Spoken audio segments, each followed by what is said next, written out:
E aí, pessoal, mais uma vez estamos aqui em mais uma aula do curso de matemática do ensino médio, né? Hoje vamos falar sobre funções, tá?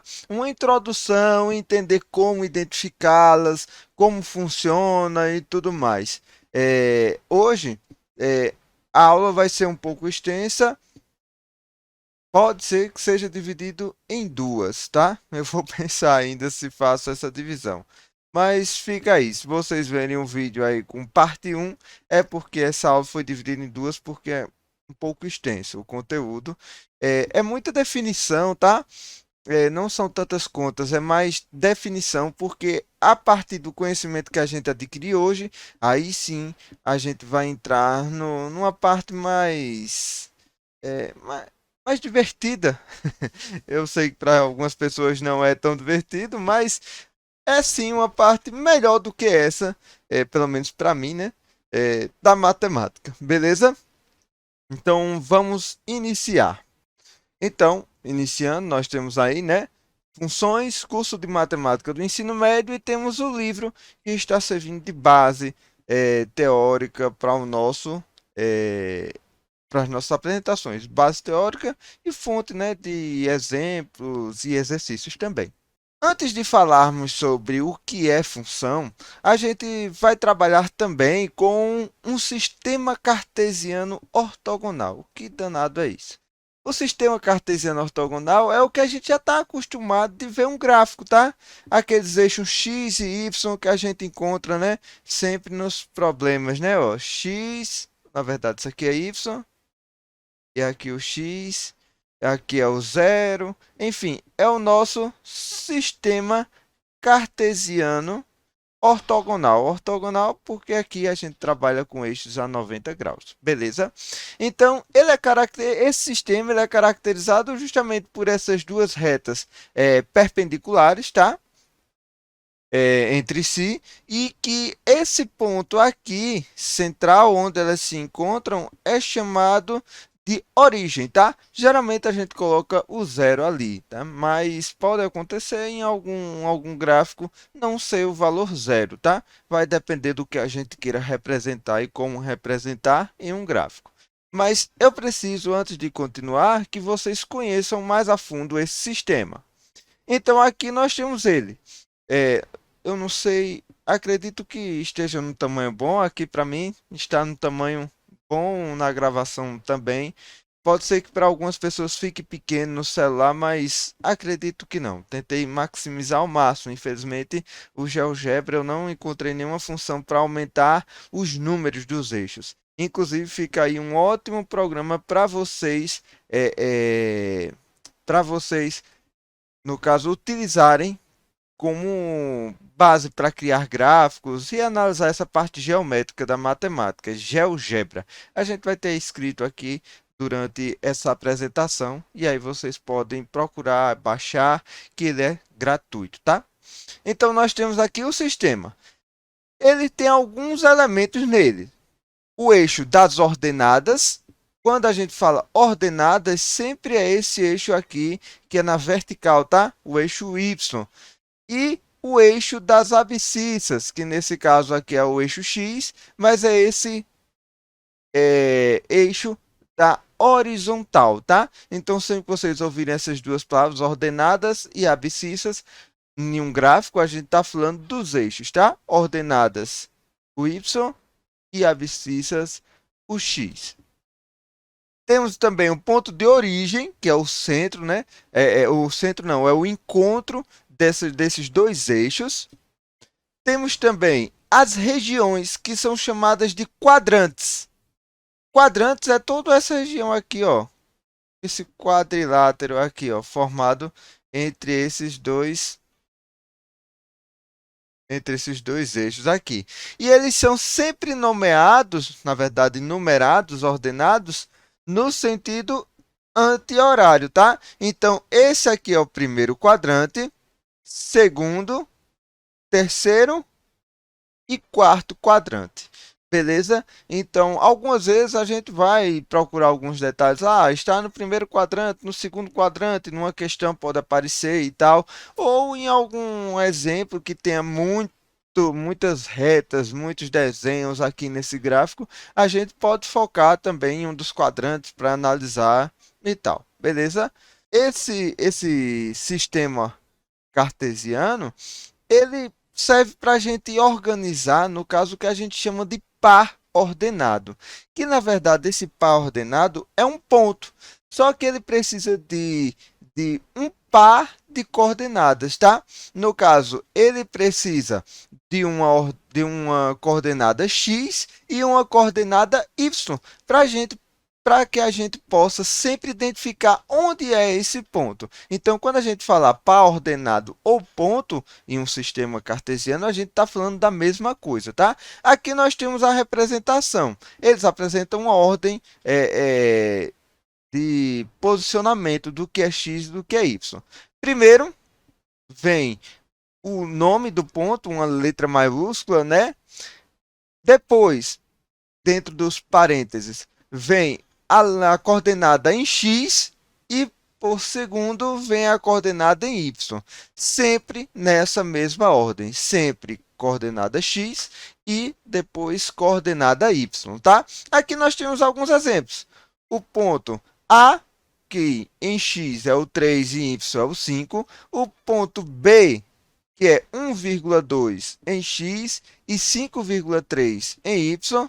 Temos também um ponto C aqui, 9,32. Aí a gente pode, às vezes, separar, né, por ponto e vírgula ao invés de vírgula, né, até para não confundir muito o que é a parte decimal do número e o que já é o outro número. 9,32 em y ou em x e 61,85 em y. Beleza? Esses valores também podem ser negativos, como a gente viu no slide anterior aqui. Ele também pode ir sempre para a direita para os positivos. Geralmente é esse o padrão que a gente utiliza, tá? Direita e para cima, positivo, a partir do ponto de origem. Do ponto de origem, se ele for zero, né? Se ele for zero, para a esquerda, negativo, para baixo, também negativo. Beleza? Então, continuando. Já que a gente já identificou o que é um sistema cartesiano, a gente pode começar agora com a ideia de função. E aqui nesse slide tem assim, ó, pode ser vista como uma relação entre duas ou mais variáveis ou grandezas. Aqui eu botei um símbolozinho do que seria, foi o melhor que eu encontrei, e um boleto. Um boleto é uma é uma das formas da gente ter no nosso dia a dia uma função. Lá no nosso dia a dia, nós temos, geralmente, quando temos um boleto em mão, é uma relação de duas grandezas. E quais são? A quantidade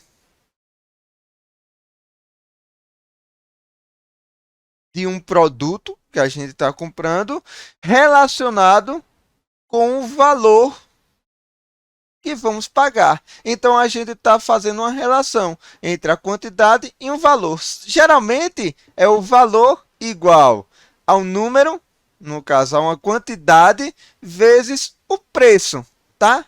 No caso de uma unidade daquele produto, seja um boleto, seja uma nota fiscal, ou seja, aqueles comprovantes de mercado, né, que vem o preço de uma unidade e depois quantas unidades a gente está levando daquele produto e aí vai dar o valor final, né? Então, é assim, uma representação bem simples do que é uma função. É justamente essa relação, é como a gente está relacionando quantidade com valor, beleza? Mas vamos lá. Tem algumas formas da gente representar uma função, beleza? A primeira que a gente vai abordar é justamente a tabela, que é um quadro que organiza os dados em linhas e colunas. Beleza? Então, nós temos aqui uma representação de uma função através da tabela. E já vale a gente adiantar que uma função sempre tem variáveis independentes e variáveis dependentes. Ó, nesse caso aqui, o que nós temos? Nós temos uma tabela que na primeira coluna, nós temos a coluna peso, que está em gramas, né? A unidade de medida é gramas. Isso aqui foi tirado, no caso, do site de um site dos Correios, tá? Para a gente saber uma base de valor de quanto é uma carta, um cartão postal para ser enviado em relação com o peso que apresenta, tá? E a segunda coluna é a coluna dos valores. Então, aqui eu estou dizendo que se a nossa correspondência tiver até 20 gramas, beleza? Se ela tiver até 20 gramas, o valor que a gente vai pagar para que ela seja enviada, a nossa correspondência, é R$ 2,10. Se ela estiver entre 20 e 50, R$ 2,95. Entre 50 e 100, R$ 4,10, tá? Então, pessoal, a gente já vai vendo aqui que existe uma relação entre o peso e os valores que vai ser pago. Nesse caso aqui, os valores quem vai determinar é a carta. Não depende em nada de alguma variável, não. É justamente pegar, medir o peso daquela correspondência e os valores não, ó, desculpa. O peso. Desculpa aí, pessoal. O peso aqui, ele não depende de nada. A gente só tem que medir o peso da carta e é ele. Ele não depende de nenhuma outra variável. Então, o peso vai ser a variável independente. Aqui eu botei a unidade, né? Botei gramas, mas seria peso, tá?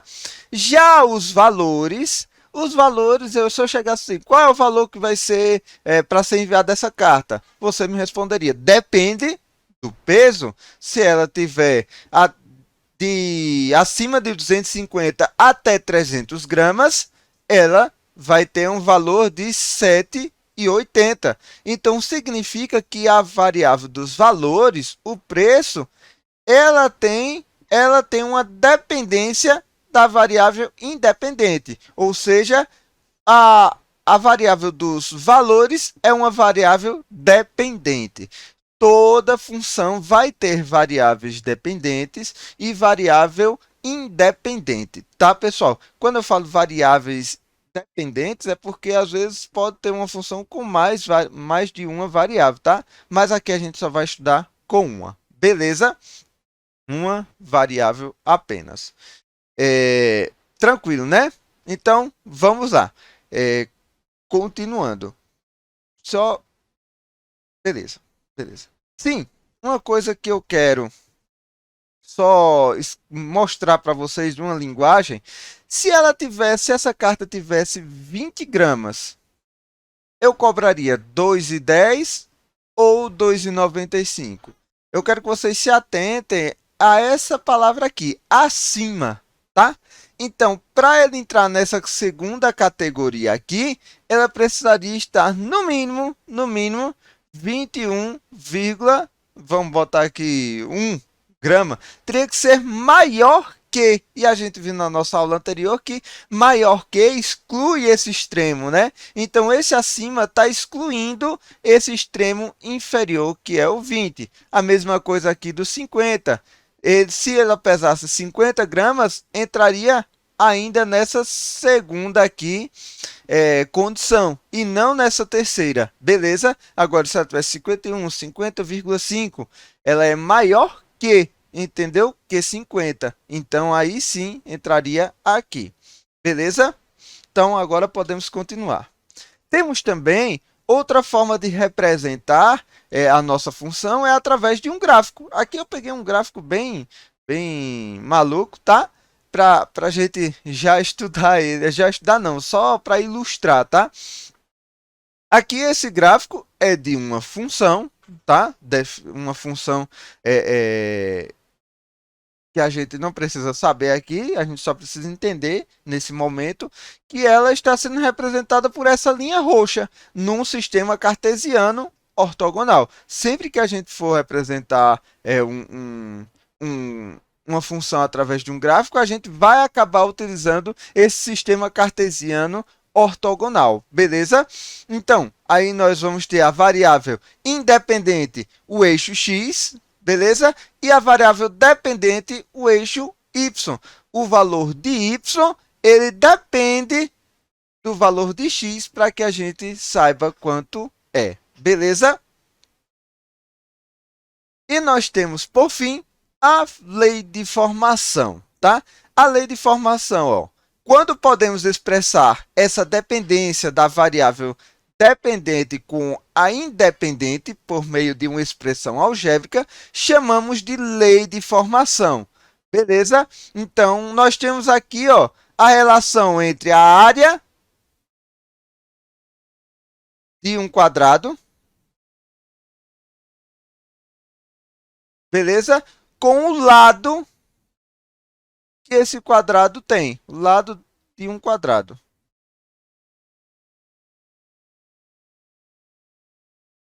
Beleza? Então, se esse quadrado, se a gente quiser saber essa área, beleza?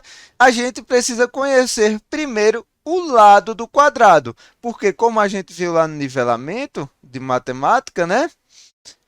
De geometria, na verdade, a gente viu que um quadrado ele tem esse formato, que ele tem todos os seus ângulos internos 90 graus, com 90 graus, tá? E os seus lados de mesma dimensão, ou seja, de lados iguais. Então, para a gente calcular a área desse quadrado, sempre vai ser dado pela seguinte função. A área desse quadrado vai ser o lado dele ao quadrado. Então, veja que eu utilizei uma expressão algébrica, L ao quadrado, para poder representar a relação entre área e lado, tá? Desse quadrado. Então, sempre que a gente vê essas expressões algébricas do lado, no caso, uma variável dependente do outro, uma expressão algébrica, tem muito, pode ser, ainda a gente vai ver qual é a condição realmente para ser uma função, pode ser sim uma função, tá? Então, vamos lá. Já que agora a gente já conhece algumas apresentações, algumas caras que as funções podem ter, tá? As funções podem ter. A gente pode agora cair na definição realmente do que é uma função. Pessoal, é importante a gente conhecer essas definições, tá? Elas podem ser um pouco assim, nada atrativas a início, tá? À medida que a gente for se aprofundando no conhecimento matemático, mais fácil vai parecendo essa linguagem. Mas a gente não precisa decorá-las, tá? É bom que a gente saiba, quem conseguir decorar, melhor ainda, quem conseguir aprender realmente é o que vale. Então, eu quero que vocês entendam o que é uma função, beleza? E saibam como utilizá-las. É a coisa mais importante. Saber como utilizar uma função é o mais importante dessa aula. Essas definições são importantes, mas se é entre você decorar, fazer isso aqui, citar isso daqui e aprender, é mil vezes melhor você aprender como faz, como responde, como faz um gráfico, como identifica, como utilizar, do que você ficar decorando isso. Isso aqui você vai no livro e pega lá a definição precisa do que é uma função e outras coisas que a gente vai ter. Nessa aula vai estar cheio de definições, tá? Porque a gente precisa realmente dizer o que é uma coisa para a gente poder descobrir o que é outra e assim avançar. Então, primeiro eu quero que vocês entendam o que é. Não precisa decorar exatamente o que o texto fala. Beleza? Ó, a nossa referência principal, que é o livro lá, a gente está adotando, traz a seguinte definição. Dados dois conjuntos não vazios, beleza? A e B, e uma correspondência F, no caso, é uma relação, que associa os elementos de A com os elementos de B, dizemos que f é uma função de A em B quando cada elemento de x que está em A está associado por f a um único elemento y de b. Beleza? Então, vamos ver o que exatamente é isso. A representação dessa regra seria f de A em B. Beleza. Tá, não entendi muito bem o que quer dizer cada coisa. Vamos para seguinte, a seguinte apresentação aqui, ó. Nós temos um conjunto A, beleza? Nós temos também um conjunto B. Esse conjunto A, eles têm os elementos que a gente está chamando de Y, tá? Ou de X, tá? E em B, a gente tem os elementos que a gente está chamando de Y. Feito aquelas regras, tá? Que a gente estava fazendo. Ó. A é igual a X pertencente aos naturais, tal que... Beleza?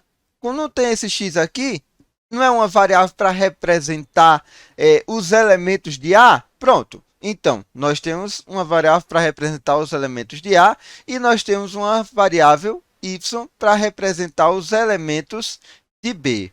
Beleza? Então, vamos lá, continuando.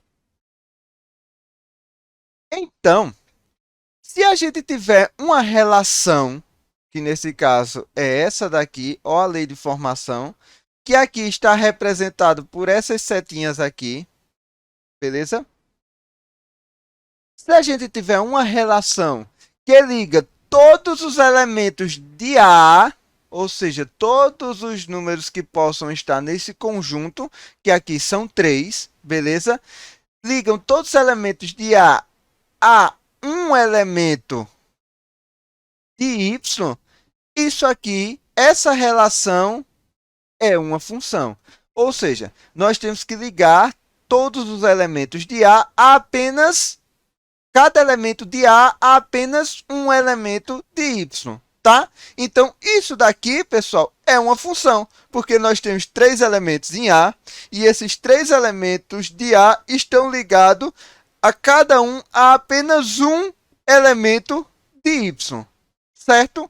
E isso é uma função, beleza? A gente vai ver aqui outros casos. Então, isso aqui é uma função. Então, um correto aí, porque já percebemos que é função. Agora, nesse outro caso, nesse segundo caso, nós temos 1, 2, 3, 4, 5 elementos de A. Nós temos uma relação, tá? Que está ligando 4 desses 5 elementos a 4 outros elementos em Y. E cada elemento de A se liga a apenas um elemento de B, beleza? Só que a gente viu que tem que ser todos os elementos de A tem que estar se ligando a pelo menos um elemento de B. Pelo menos não, tem que estar ligando a apenas um, né? Não pelo menos um, a apenas um elemento de B. Então, nesse caso, está sobrando um elemento de A. Então, isso daqui não é uma função, beleza? Justamente por causa desse menos 9.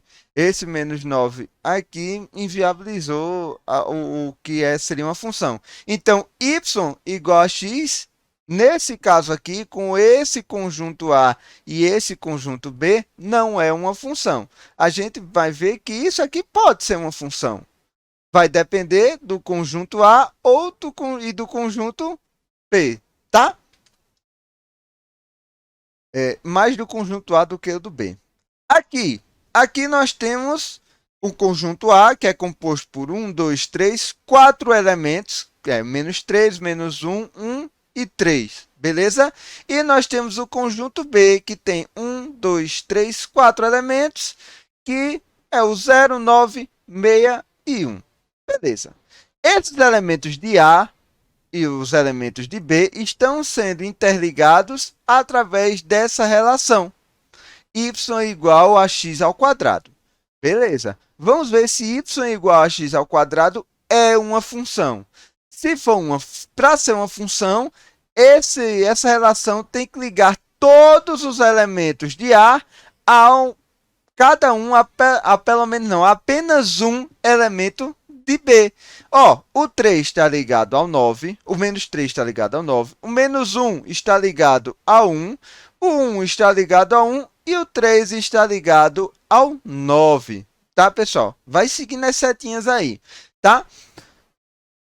Perceba que, no caso, o menos 3 e o 3 estão todos dois ligados ao 9 e o menos 1 e o 1 está ligado ao 1 do conjunto B.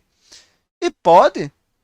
Pode sim. O que não pode é que o mesmo elemento de A esteja ligado ao 9 e ao 0, ao 9 e ao 6. Ele só pode estar ligado a 1, tá? Se dois elementos de A apontam para um mesmo elemento de B, tudo bem, não tem problema. Então, todos os elementos de A estão se relacionando com apenas um elemento de B? Sim. Ah, mas está repetido. Não tem problema. Então, isso daqui é uma função. Tá, pessoal? E aí a gente chega na ideia de domínio, contradomínio e conjunto imagem de uma função. Aqui a gente vai precisar, pessoal, sempre dos conhecimentos das aulas passadas, tá? De conjuntos. Precisamente para essa introdução de conjuntos, tá? Quando a gente for trabalhar realmente fazendo as contas, a gente não vai se preocupar tanto com isso, a não ser no ensino superior, onde a gente vai ter outras condições a mais para trabalhar, tá? Mas, se não, com o ensino médio, a gente só precisa para poder identificar, saber o que é, criar uma base para a gente poder trabalhar conteúdos mais avançados no futuro, beleza? Então, domínio e contradomínio. Se nós temos essa função f, que está em A, de f de A em B, ela é uma função f que está relacionando A com B. Esse conjunto A, perfeito? O primeiro conjunto que vem aqui, ele é chamado de domínio de uma função. Esse conjunto domínio é justamente onde vai estar o nosso x, a nossa variável independente, tá? E esse conjunto B, que é o segundo conjunto que a gente está relacionando, né? Ele é chamado de contradomínio. É onde vai estar o nosso y, que é aqui, no caso, a nossa variável dependente. Então, o conjunto do domínio é o conjunto da variável da variável independente. E o contradomínio é o conjunto da variável independente, ou da variável dependente. É tanto independente, dependente, conjunto, domínio, contradomínio, que acaba fazendo um trava-língua. Então, nós temos aqui, ó, para a gente dizer como é que se escreve, né? O domínio de f é igual ao conjunto A, que é 0, 5 e 10. O contradomínio, que pode ser CD de f, no caso, ele é o conjunto B, contradomínio, tá, pessoal? E é composto pelos elementos 0, 5, 10 e 15. Beleza? Então, domínio e contradomínio são os conjuntos da variável independente e da variável dependente, respectivamente, tá? E nós temos aqui a imagem. A princípio, vocês podem achar o X. Imagem e contradomínio tem nomes diferentes, mas acaba sendo a mesma coisa. Não exatamente.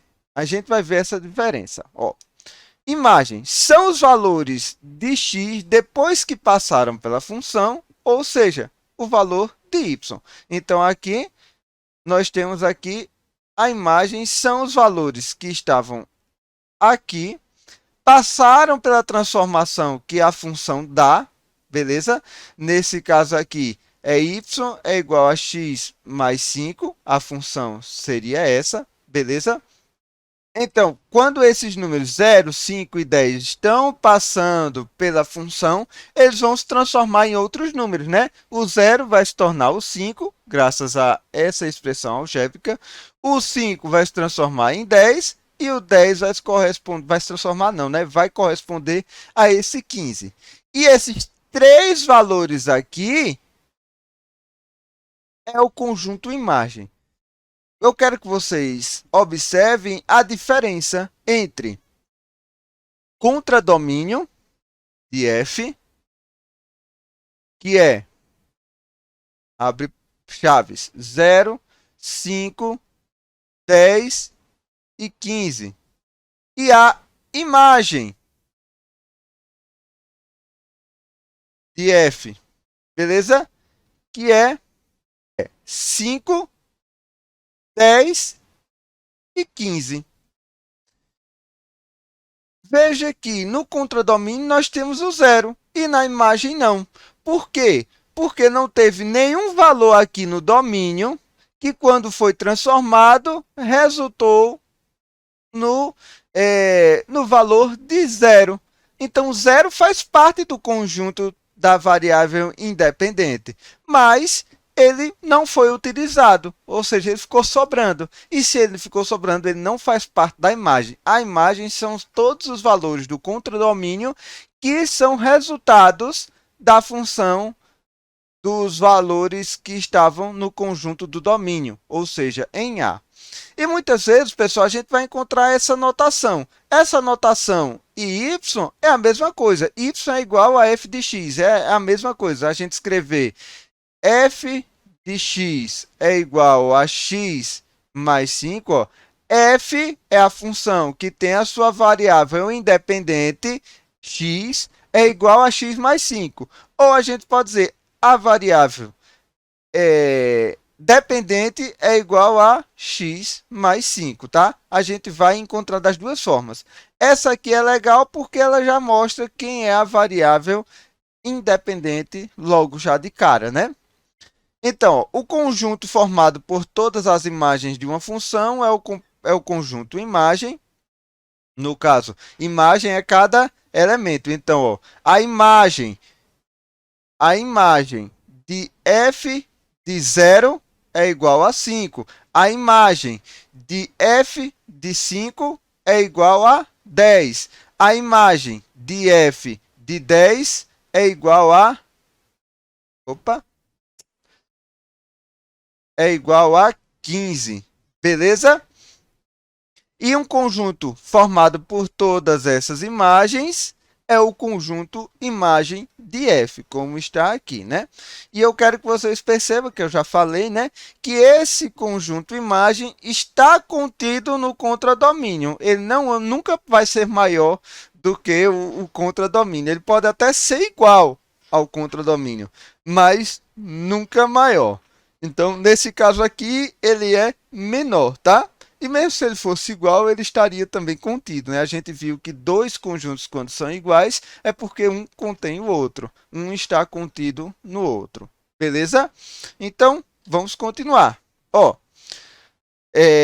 gráfico de uma função. Construindo um gráfico de uma função. É uma função f que o A, ou seja, o domínio, no caso, beleza. O domínio tem o seu conjunto aqui definido como 0, 1, 2 e 3, e ele está se relacionando com o conjunto dos números reais. Então, nosso contradomínio de f é igual a os números reais. A nossa função é a seguinte, beleza? F de x, então, a função com x sendo a variável independente, é igual, a nossa imagem, né? É igual a 2x mais 1. Beleza. Construindo, pegando aqui a tabela, a gente já vai ter alguns valores, né? A gente vai ter aqui, ó, o x, quando o x for o primeiro elemento aqui, ó, for 0, o valor de y, a gente joga aqui, ó, o valor de x, né? 0 vezes 2, 0, mais 1, 1. Beleza? Então, a imagem da função vai ser 1 quando x for 0. Quando x for 1, a imagem vai ser 3. Basta só substituir 1 no lugar do x, né? Quando o x for 2, a imagem da função quando x for 2, ou seja, f de 2 vai ser 5. Quando for f de 3, quando a função, a variável independente assumir o valor de 3, ou seja, x igual a 3, a nossa imagem dessa função vai ser 7. Se a gente pegar esses dois números de x e de y e juntar, a gente vai ter o nosso par ordenado, o nosso ponto, com as nossas coordenadas. Aqui eu acabei errando aqui, tá? Na digitação aqui é 1, tá? Então, vai ser 0 e 1, 1 e 3 é o segundo ponto, o terceiro ponto, 2 e 5, e o quarto ponto, 3 e 7. E aí a gente vai construir junto esse gráfico no GeoGebra, tá? A gente vai mudar agora de programa para a gente fazer juntos a construção desse gráfico. Pessoal, aqui no GeoGebra, nós podemos aqui criar, nós temos aqui o nosso eixo Y, nosso eixo X, tá? Formando o nosso sistema cartesiano ortogonal. Vamos aqui para essa aba aqui de entrada e vamos digitar o nosso primeiro par ordenado. Ele é o ponto A, vamos dar um nome, né, a esse ponto, e ele é composto pela coordenada x, que é 0, né? Sempre vou utilizar os números que estavam lá, 0, vírgula e 1. Essa vírgula aí é mostrando a separação, tá? Não é vírgula de 0,1. Isso é 0 e 1. 0 é x e 1 é y. Aqui, pessoal, vou até aumentar aqui para todo mundo ver tranquilamente, tá? Nós já temos o nosso primeiro ponto, beleza? Que é o ponto 1. Então, eu vim aqui, ó, no x eu procurei a coordenada 0, aqui está, e no y eu procurei a coordenada 1 positivo, e aqui está. Então, esse é o nosso primeiro ponto. No segundo ponto, o b é quando o x é 1 e o nosso y, ele vai jogando 1 lá na nossa equação, 2x mais 1, ele vai assumir o valor, a imagem dessa função vai ficar no valor de 2, se eu não me engano, né? De 3, que é 2x mais 1, isso. 2 vezes 1 dá 2 e a gente soma com 1. Então, vamos botar aqui, b é igual a 1,3. Então, nós temos o nosso segundo ponto aqui. Uma forma da gente encontrar esse ponto é sempre fazendo, pessoal, as retinhas paralelas aos eixos, tá? Se a gente sabe que aqui é o 1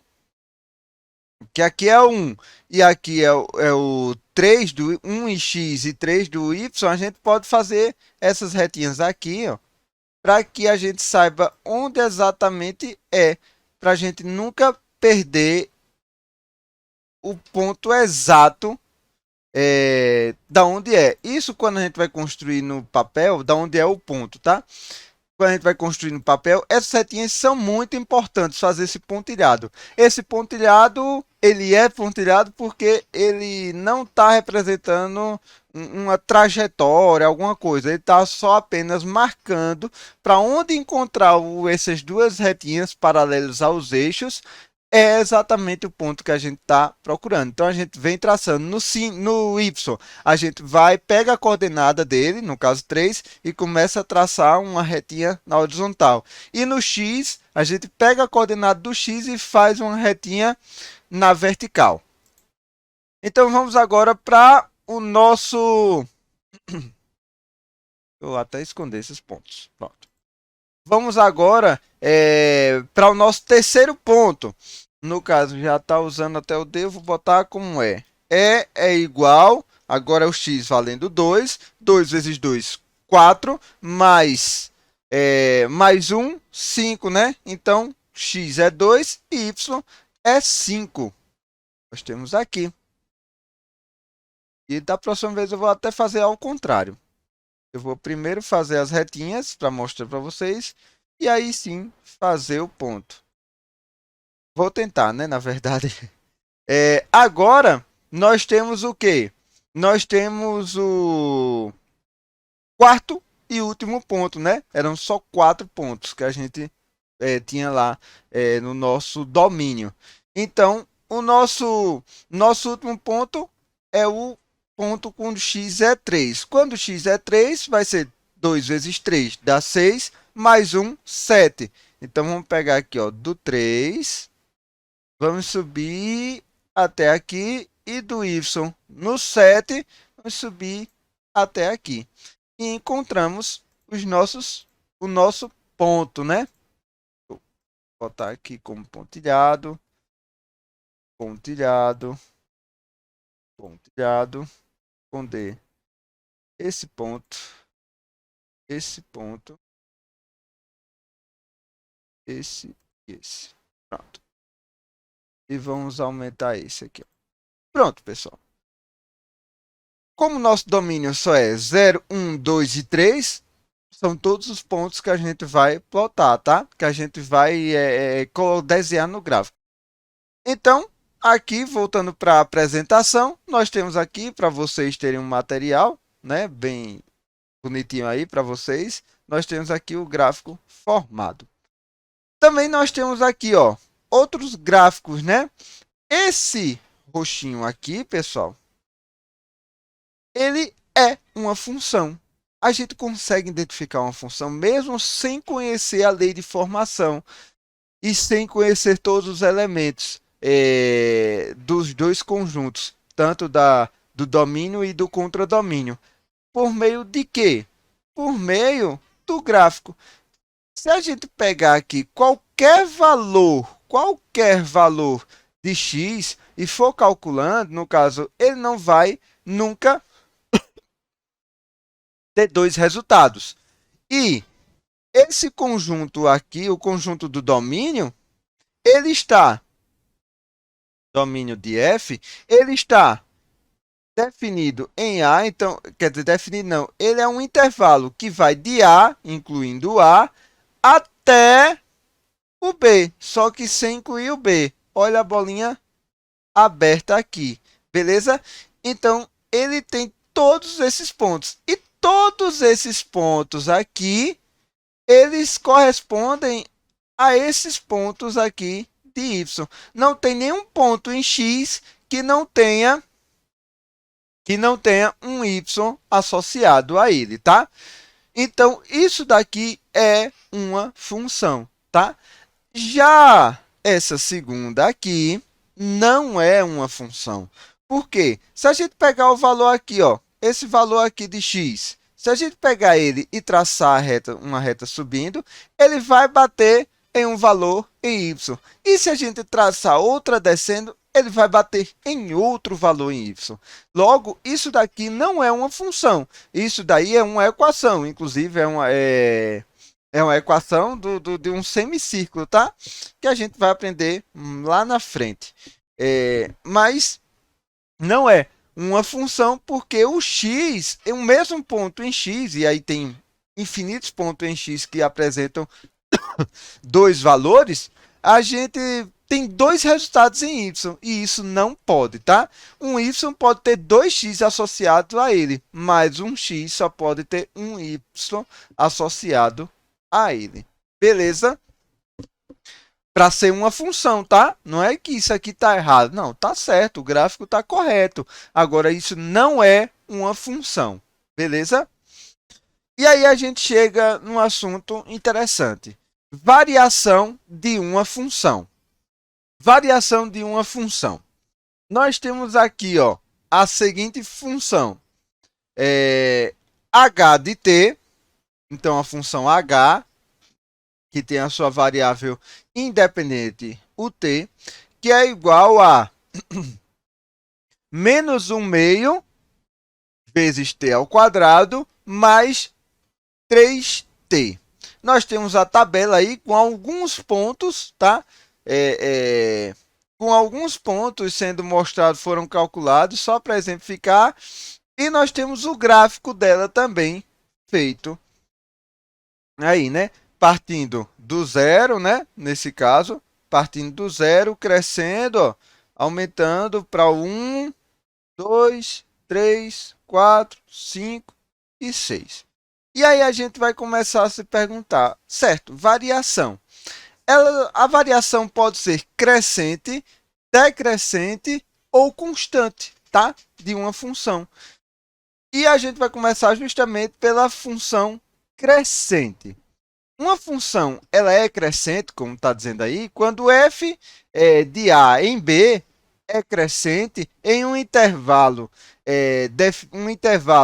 de A até B de seu domínio de f, quando para qualquer valor x1 ou x2, ou seja, duas coordenadas em x, pertencentes ao domínio, no caso a esse intervalo de A a B, beleza? Com esse segundo x maior do que o primeiro, a imagem de x2 também for maior do que x1. Poxa, peraí. Agora complicou. Vamos lá. Se nós formos pegar aqui um x1, vamos pegar como x igual a 1. E esse x2, vamos pegar o valor 2. Beleza? Vamos calcular a imagem dele. Vou até escrever a função aqui, ó. H de t é igual a menos 1 meio de t ao quadrado, mais 3t. Deu certo. Se for 1, então se x for 1, h de 1 é igual a menos 1 sobre 2 vezes 1 ao quadrado mais 3 vezes 1. Que isso aqui vai dar quanto? Menos 1 meio mais 3 vai dar 2,5. É isso? Perfeito. Então, agora vamos calcular aqui o h de 2, a imagem de quando x for 2, né? A imagem dessa função quando x for 2. Vai ser menos 1 sobre 2 vezes 2 ao quadrado, mais 3 vezes 2. Isso daqui, respondendo aqui, vai dar menos 1 sobre 2 vezes 4, não é isso? Mais 6. Só que nós temos aqui, ó, vamos simplificar por 2, né? Aqui vai dar 2 e aqui vai dar 1. Então, vai ser menos 2 mais 6. Mas com menos dá o sinal do número maior. Mais, né? Que o 6 é maior que 2. E 6 menos 2 dá 4. Então, nós temos aqui. Para a gente dizer que ela é crescente, essa função é crescente, numa parte dela, a gente tem que pensar o seguinte. Se a gente pegar esses 2x e for observar, se esse segundo x for maior do que o primeiro x, para que ela seja crescente, a imagem dela, h de 2, tem que ser maior do que a imagem do primeiro x que a gente pegou, h de 1. Beleza? Então, isso ocorre? Ocorre, ó. x2 vale 2 e x1 vale 1. Logo, x2 é maior do que x1. h de 2 vale 4. h de 1 vale 2,5. Então, h de 2 é maior do que h de 1. Então, se obedece isso, significa que ela é crescente. Então, essa função ela é crescente daqui, como a gente pode ver no gráfico, é bem mais intuitivo, né? Ver no gráfico, até esse 3. Ela é crescente. Perceba que, para a gente ver que uma função é crescente, basta ver se essa reta está subindo. Aqui ela está subindo com uma inclinação maior, aqui já diminui um pouco, aqui já diminui até ficar reto, bem dizer, aqui no ponto 3, não é isso? Então, até chegar na iminência do 3, essa função ela é crescente. E a segunda metade, a gente já tem um spoiler, né? ela é decrescente. Vê que a linha agora vai caindo à medida que o x vai aumentando. E aí a gente chega na definição de uma função decrescente. Uma função f de a em b é decrescente em um intervalo de a até b com os extremos inclusos, né? De seu domínio, d de f, quando, para quaisquer valores de x1 e x2, pertencentes ao intervalo que a gente falou anteriormente, com esse x2 maior do que x1, a imagem de x1 é maior do que a imagem de x2. Ou seja, vamos lá, vamos pegar agora os valores x1 vai ser igual a 4 e x2 vai ser igual a 5. Aqui a função h de t é igual a menos 1 meio de t ao quadrado mais 3t. Vamos calcular a imagem de x1.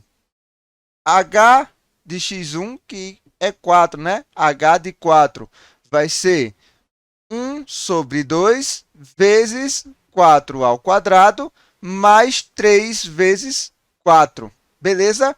Isso daqui vai dar quanto?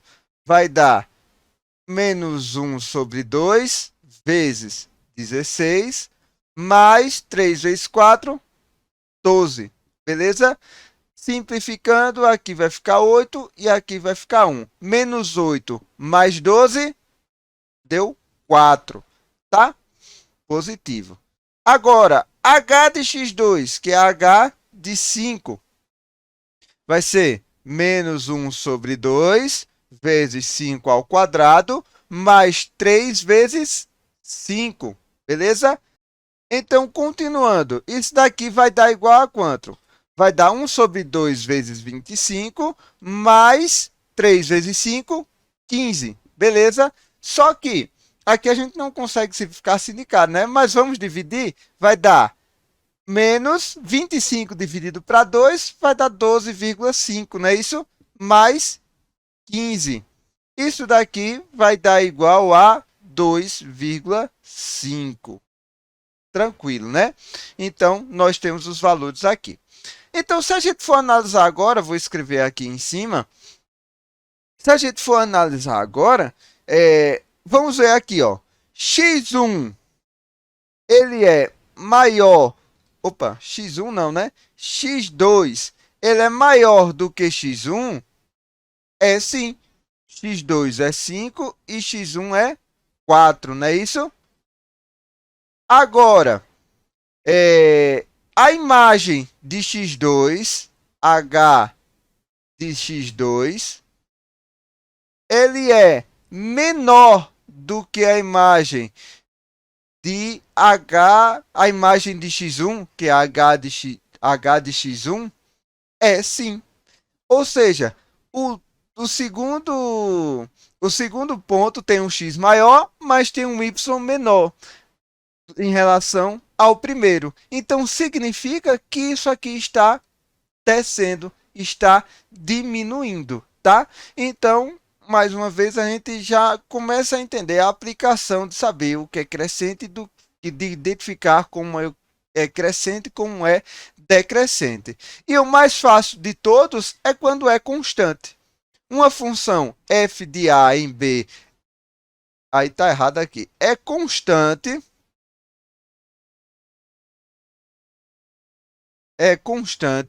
em um intervalo de A até B, incluindo esses extremos, de seu domínio D de F, quando, para qualquer x pertencente a esse intervalo, temos uma imagem desse x, um f de x, igual a k, em que k é uma constante. Nessa função aqui, que é exatamente essa função aqui, ó, f de x é igual a 3, independente do valor que eu botar x aqui, o resultado sempre é 3. Então, se eu pegar qualquer ponto de x aqui, ó, todo ele vai dar o mesmo valor, que é o valor de 3. Beleza? Então, é o mais fácil. Quando esse valor não se altera, é porque essa função é uma função constante. Tá? Então, vamos lá. Uma função par e uma função ímpar. E aí, agora a gente vai precisar um pouquinho de atenção só para não confundir o que exatamente é par e o que exatamente quer dizer que é ímpar. Quando uma função f é tal que f de menos x é igual a f de x para todo x que pertence ao domínio de f, dizemos que f é uma função par. Então, pessoal, o que é que está dizendo isso aí? Aqui está dizendo o seguinte: uma função é par quando o valor, se a gente jogar o valor de menos 3 e o valor de 3, vai dar igual. Então, quando a gente pegar no x valores opostos e ou simétricos, né? E a gente jogar na função, esse resultado da imagem da função, esse y, tem que ser o mesmo valor. Então, quando isso acontecer, essa função ela é par. Então, por exemplo, aqui nós temos o valor... eita, aqui não. Aqui. De x de 1 e menos 1. Aqui a função é a seguinte: f de x é igual a x ao quadrado. Então, se a gente pegar f de 1, vai dar x, ou 1 ao quadrado, que é 1. Se a gente pegar f de x de menos x, que nesse caso vai ser menos 1, vai dar menos 1 elevado ao quadrado, que é 1. Se a gente pegar, por exemplo, outros pontos, vamos pegar o 3 e menos 3, ou 3 e menos 3, isso. A imagem deles vai ser, de 3 vai ser 3 ao quadrado, que é 9, e o oposto, no caso de x, né, que é menos 3, já que a gente pegou como o 3, né, primeiro, vai ser menos 3 ao quadrado, que vai dar 9. Essa é uma função ímpar, ou é uma função par, porque o valor do x, dos x que são opostos, é o mesmo quando passado pela função. O valor do x não, o valor de y, quando pegamos x opostos, é o mesmo quando passamos pela função, tá? Então, a função f de x igual a x ao quadrado é uma função par, beleza? Agora, quando essa função f é tal que f de menos x é igual a menos f de x para todo x pertencente ao domínio de f, dizemos que f é uma função ímpar. Vamos lá. Essa função aqui, pessoal, é essa daqui, ó. F de x é igual a x. Beleza? A gente calculando aqui, escolhendo os mesmos pontos, vamos pegar f de 1 e f de menos 1. Nós temos aqui o valor 1. E aqui nós temos o valor menos 1 como resultado das imagens dessa função quando aplicado nesse x, né? Nós vemos que, se a gente for olhar, se a gente pegar o x negativo, a imagem vai ser o mesmo valor que seria positivo, só que vai ser negativo. Tem que ser o mesmo valor absoluto, tá? Só tem que trocar o sinal. Quando a gente trocar o sinal de x, no y vai só trocar o sinal em relação ao y da imagem do seu oposto. Beleza? Então, pegando outro valor, f de 3 vai ter o valor de 3, a imagem, né? Se a gente trocar o sinal desse x, menos 3, essa imagem tem que ter o mesmo valor absoluto, mas tem que ser com o sinal oposto, né, do que era antes, que vai dar, inclusive, menos 3. Beleza? Quando isso acontece, quando a gente troca o sinal de x e a imagem só tem também o sinal trocado, e não muda o valor absoluto, né? O número, exatamente, essa função é uma função ímpar. E por fim, nessa classificação de par ou ímpar, nós podemos ter funções que nem são par, nem são ímpar. Beleza? Exemplo, essa função 2x mais 1. Vamos pegar aqui, ó. 1 vai dar 2 vezes 1 mais 1 vai ser igual a 3. F de menos 1 vai ser 2 vezes menos 1 mais 1 vai ser igual a 1. Quer dizer, na verdade, menos 1, tá? Então, veja que aqui mudou tudo. Mudou o número, mudou o sinal. Mesmo que não tenha mudado o sinal, porque mudou o número, então isso já não é uma função ímpar, e muito menos par, né? Porque teria que dar exatamente igual o sinal e o valor, né? Então, essa função aqui, já de cara, já está mostrando logo que ela nem é par e nem é ímpar. Beleza? Tranquilo, né? E aí, nós estamos já na reta final, quase finalizando o nosso estudo de introdução a funções, tá? E nós temos aí as definições de funções sobrejetoras, funções sobrejetoras, funções injetoras e funções bijetoras. Iniciando pelas funções sobrejetoras. Nós temos a seguinte definição. Uma função f de A em B é sobrejetora quando, para qualquer y pertencente a B, existe um x pertencente a A, tal que f de x é igual a y. Beleza, beleza, beleza, beleza.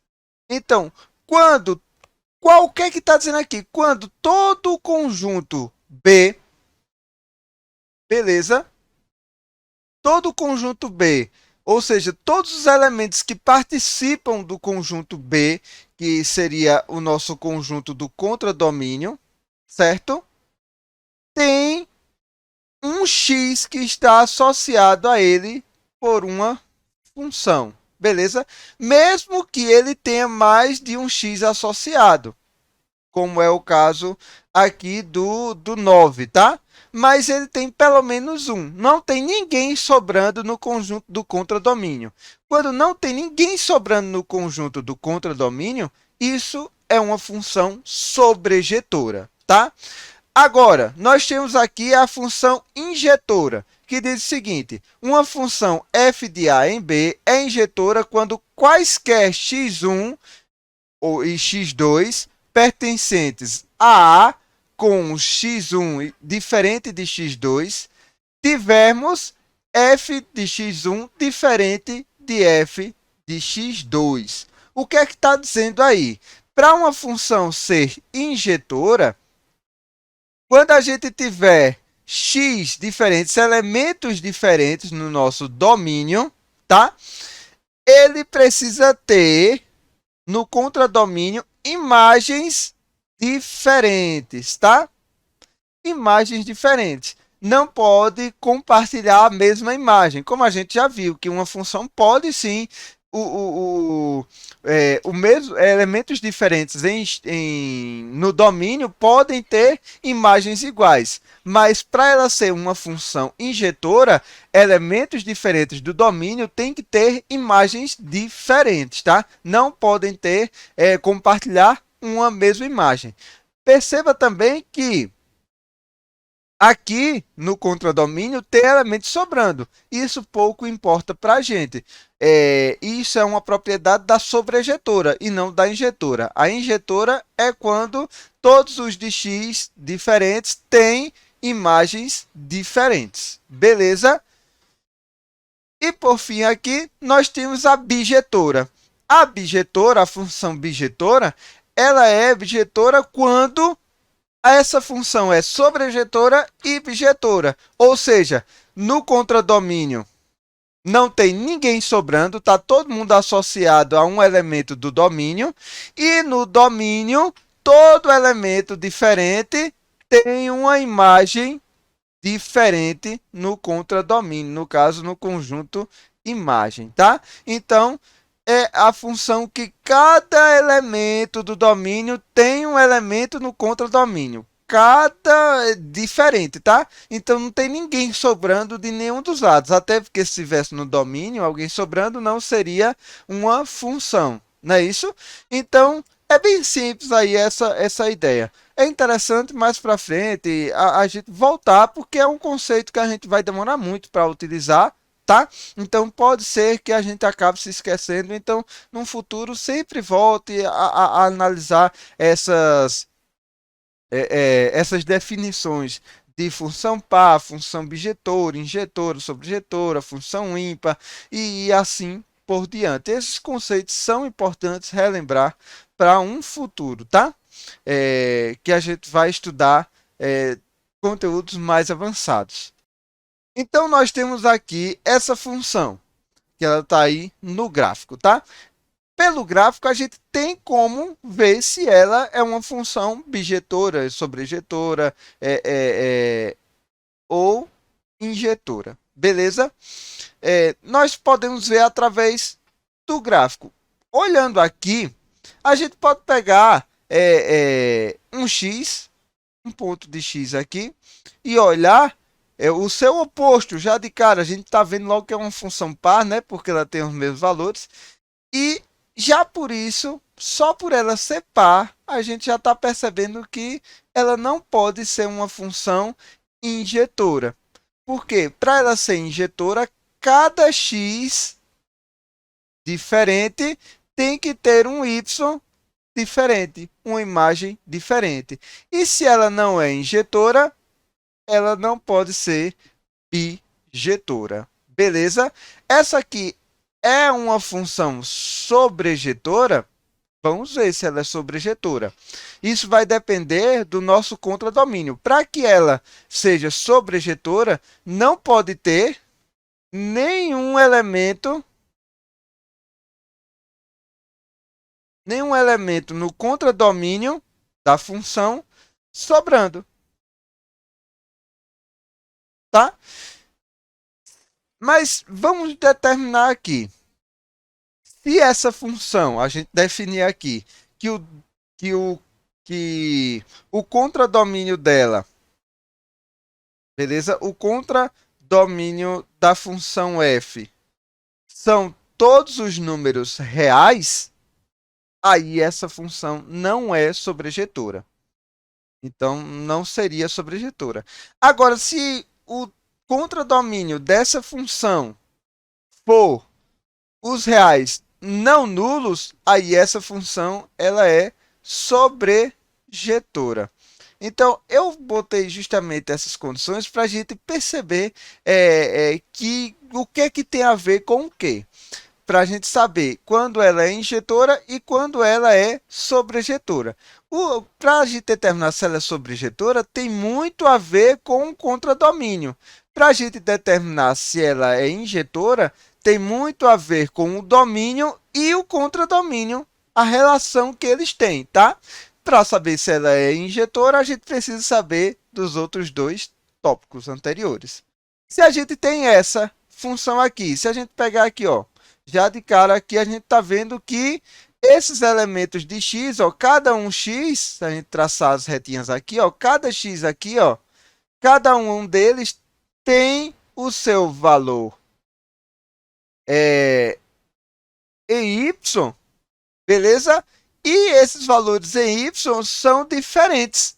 Nenhum x tem um valor que outro x também teve. Então, a gente já de cara viu que essa função é injetora, beleza? E essa função, ela é sobrejetora, eu já estou dizendo que ela é. Por quê? Porque se a gente olhar aqui, o contradomínio sendo os reais, a gente vai ver que quanto mais a gente for calculando, tanto para o mais infinito quanto para o menos infinito, vai ter sim as imagens vai ter sim as imagens contemplando todo o conjunto dos reais. Então, essa função ela é sobrejetora, porque todo o conjunto é aproveitado. Nenhum y do contradomínio está de fora da imagem da função. Beleza? E sendo ela sobrejetora e injetora, ela é bijetora, sim. Beleza? E nós temos aqui, para a gente quase finalizar, esse é o penúltimo tópico, beleza? Uma função composta. Mais uma definição, pessoal.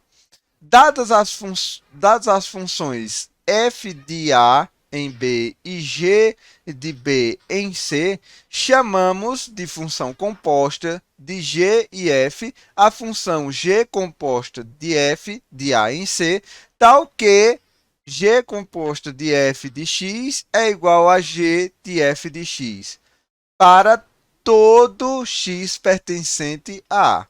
Ó, outro símbolo aqui que a gente ainda não tinha visto, né? Para todo. Beleza? Esse A de cabeça para baixo. O que é que está dizendo aí? Uma função dentro de outra. Se na nossa primeira função tem outra função aqui agregada a ela, beleza? Então, o conjunto da obra, o completo ali, se a gente quiser transformar uma função ali, é uma função composta. Olha o diagrama de V aí. Nós temos o nosso conjunto A, que tem os seus elementos x, que ele vai se relacionar com esse conjunto B, através de uma função. Então, vai ter uma imagem f de x, tá? Só que esse conjunto B, ele está se relacionando com um conjunto C, beleza? Através de uma função g, que vai ter a sua imagem g de f de x. Então, se a gente juntar tudo, são duas funções aí que elas estão em etapas, né? Mas eu quero juntar tudo numa função só, numa função que já pega de A se relacionando com C direto, tá? Numa função H, no caso. Então, essa função H, ela é composta de G e de F, beleza? Então, pessoal, vamos lá para o nosso exemplo. Vamos ver aqui como se fosse, vamos vender água, beleza? E a gente está vendendo água e a gente quer fazer uma função, a gente tem uma função que determina o nosso lucro em relação ao valor de venda da nossa água. Então, vamos chamar aqui uma função, dizer aqui L é igual a 0,3 vezes uma variável que é C. Vou até botar uma legendinha aqui. O que é quem? L é lucro, tá? C no caso, o valor de venda. Vou botar aqui, valor de venda, tá? E aí a gente, por essa função aqui, a gente consegue determinar o lucro. Sabendo o valor de venda, a gente consegue determinar o lucro. Mas vamos dizer que para a gente determinar o valor de venda, a gente tem outra função, que seja 5 mais 2P. Beleza? Que P é o preço do garrafão. Vou botar aqui. É o preço do garrafão. Beleza? Então, nós temos essas duas variáveis aí. A gente compra o garrafão, enche d'água, já com o valor do garrafão a gente sabe o custo, né? O valor de venda que a gente vai vender, não o custo, né? O valor de venda. E através disso daí a gente já consegue saber quanto é o nosso lucro, tá? Em cima dessas duas equações. Uma função composta é, por exemplo, eu dizer, ó, agora eu quero já saber direto. Eu quero saber quanto é que eu vou ter de lucro já em relação ao preço do garrafão. Beleza. E aí a gente pode fazer essa composição de equações. Fazendo como? Se a gente pegar o lucro é igual a 0,3. Em vez de colocarmos C, a variável, vamos colocar a expressão algébrica que ela representa, tá? Então, 5 mais 2p. Beleza? Então, quando a gente fizer isso daqui, essa multiplicação distribuindo, vamos ter o valor de 0,15, beleza? Mais 0, é, 0, não, 0,15 não, tá, pessoal? Errei na multiplicação aqui, ó. 1,5. 1,5 mais 0,6p.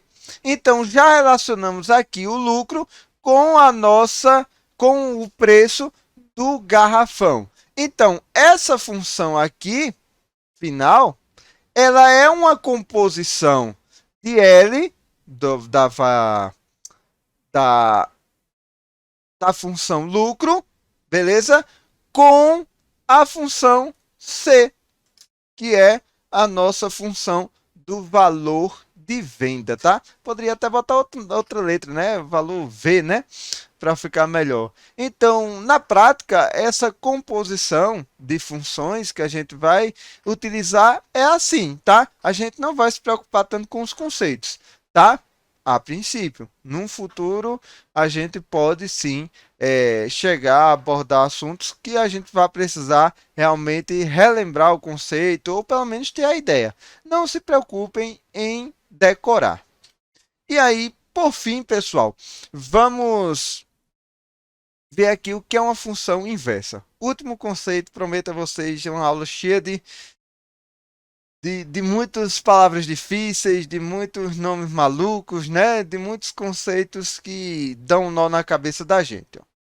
Dada uma função bijetora, f de A em B, denomina-se função inversa de f a função f de menos 1. No caso, não é f elevado a menos 1, é a notação. Quando uma função inversa de f, a gente escreve com f menos 1, beleza? De B em A. Veja que trocou, né? O sentido trocou os conjuntos de lugar. Tal que f da f inversa de x é igual a x. A imagem, se a gente quiser achar a imagem da imagem inversa de x, é o próprio x. Para todo x pertencente a B, e f inversa de f de x também é igual a x para todo x pertencente a A. Vamos ver aqui, na prática vai ficar melhor da gente ver o que é uma função inversa. Vamos utilizar já o procedimento para a gente inverter a função f de x é igual a 3x, beleza? Vamos lá, vamos ver aqui, ó. Para a gente inverter, a gente vai seguir esse passo a passo aqui. O primeiro passo é trocar o f de x por y. Aí a gente fez logo aqui de cara. Ficou y é igual a 3x. Depois a gente troca o que é x por y e o que é y por x. Então ficou agora x é igual a 3y. E aí a gente isola esse y. Y é igual a x sobre 3. Porque eu passei esse y para lá, beleza? Na verdade, eu passei, na verdade, não o y, e sim o 3 para cá.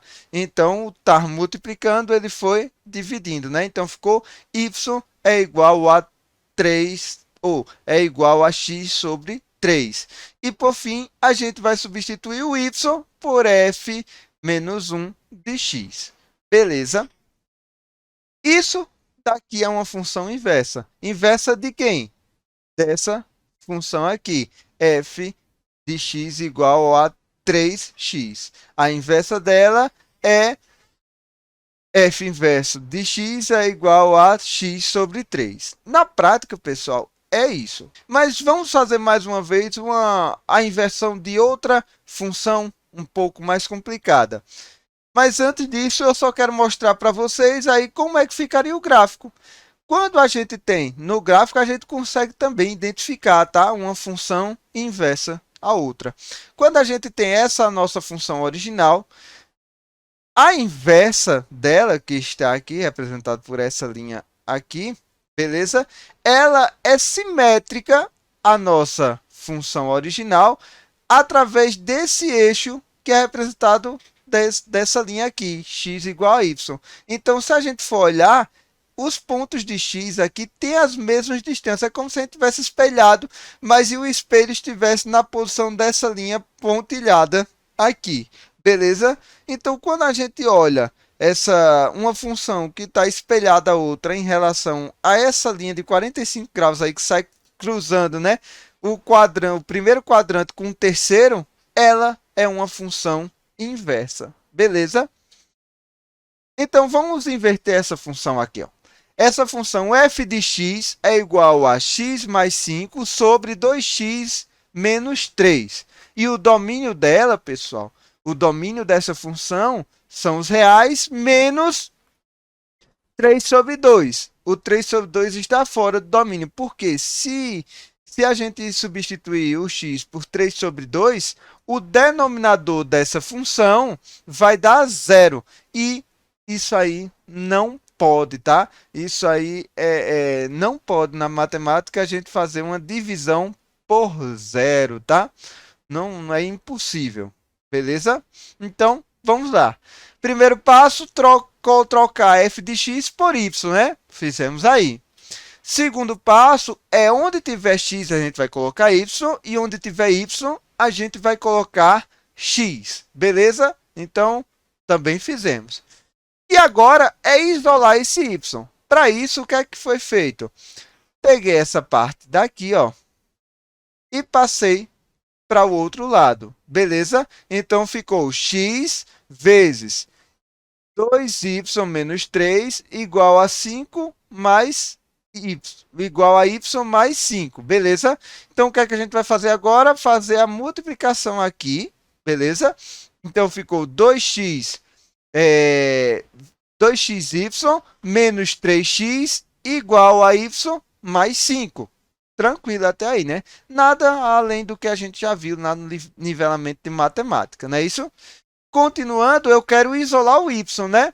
Então, eu fiz o seguinte. Eu passei esse 3x para o outro lado e passei esse y para o outro lado, para ficar todos os termos que tem y desse e tentar trazer o máximo de termos que tem x para esse lado, beleza? Então, ficou 2xy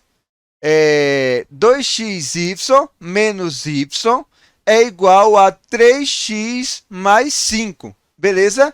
Aqui, para a gente isolar esse y, a gente viu lá nas propriedades, né? Nas fatorações de polinômios, não é isso? A gente viu que dava para colocar em evidência, né? Um termo que está em comum um fator que está em comum em dois termos, não é isso? Colocando o y que está em evidência, ficou y vezes 2x menos 1 é igual a 3x mais 5. E agora que o y está multiplicando tudo que não é y, eu vou passar isso daqui multiplicando, não, dividindo para o outro lado, já que está multiplicando, beleza? E ficou dessa forma. Agora nós temos o y isolado, isolado como a gente queria. E, por fim, a gente poderia, na verdade, até esqueci aqui de colocar aqui, de tirar o f do y e colocar f menos 1 de x, dizendo que é a inversa de f com uma variável independente x, tá? E a gente ainda, para determinar quem é o domínio dessa função aqui, dessa nova função, dessa função inversa, a gente precisa fazer uma análise aqui, né? Para que isso aqui não dê zero aqui embaixo, a gente pode fazer o seguinte. 2x menos 1 é diferente de zero. Tem que ser diferente de zero. Se a gente for isolar esse x, fazendo o seguinte, ó, 2x é diferente agora de 1 positivo de um positivo, deixa eu apagar aqui. X vai ser igual a 1 sobre 2, passando esse 2 para o outro lado da igualdade. Beleza? Vai ser diferente, na verdade. Então, para que aqui embaixo não dê zero, ou seja, seja diferente de zero, eu tenho que ter o x diferente de 2. Beleza? E para isso, eita, deixa eu até apagar aqui. Foi em cima. E então a gente tem o nosso estudo do nosso domínio da função, que é a função inversa é essa, beleza? E o domínio dela vai ser os reais menos 1 sobre 2. E seu contradomínio vai ser os reais menos 3 sobre 2. Observe bem que o que agora é contradomínio da função inversa, na verdade, era o domínio da função original, tá? Então, a função inversa vai fazer isso. Vai fazer com que o domínio vire o contradomínio e o contradomínio vire o domínio. Beleza? Então, podemos dizer que essa aqui é o domínio de f. Beleza? Não, domínio não. O contradomínio de f e o domínio de f inverso, tá? Aqui é o domínio. Não, o contradomínio de f inverso, beleza? Mas é o domínio de f. Perfeito? Ficou bem sujo aí esse finalzinho. Mas vocês entenderam. Então, pessoal, aqui a gente acaba a nossa parte de introdução a funções. Sei que foi cansativo, sei que foi bem pesado, tá? Então, peço para que vocês vejam com calma essa aula e tudo. Eu peço que vocês tenham paciência com essas linguagens, tá? A gente vai dar uma maneirada agora, né? Na próxima aula já vai maneirar de vez essa linguagem matemática mais pesada, tá? E a gente vai para um assunto bem mais gostoso de se trabalhar. Perfeito? Então agradeço a vocês que chegaram aqui até o final. Eu vou deixar a lista de exercícios aí embaixo na descrição do vídeo. Também vou deixar esse material para vocês utilizarem para estudar e, enfim, utilizar. Agradeço, então, e até a próxima. A gente se vê na nossa aula ao vivo respondendo as nossas questões. Então, valeu, pessoal, e até mais.